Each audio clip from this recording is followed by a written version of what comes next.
Interest తోని pencil తర్వాత ఇవన్నీ డొనేట్ చేస్తున్నాడు కదా, అది వీటిని అలా ఫాలో అయిపో మీరు వీటిని తీసుకున్న దాన్ని సక్సెస్ఫుల్ చేయాలి. అంటే మీరు ఏదైతే సార్ కోరుకుంటుంటో దాన్ని మీరు సక్సెస్ చేయాలంటే రెగ్యులర్గా స్కూల్కు రావాలి, సార్ ఏం చెప్తే అది ఫాలో కావాలి. స్టార్టింగ్ ఎక్కడ స్టార్ట్ చేయాలి, తర్వాత ఎండ్ ఎక్కడ చేయాలి, ఇదంతా సార్ చెప్తాడు మీకు.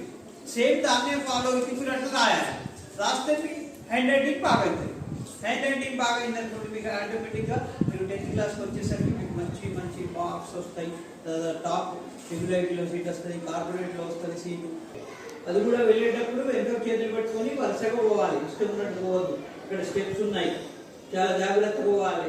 స్కిడ్ అయింది అనుకోండి, పడ్డామనుకోండి, కాళ్ళు ఎరుగుతాయి, చేతులు ఎరుగుతాయి. ఎవరు రాసేస్తారు? అది మనమే కదా.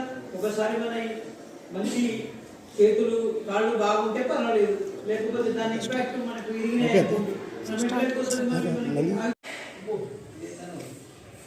చేతి రాత మార్చుకో, తల రాత మార్చుకో.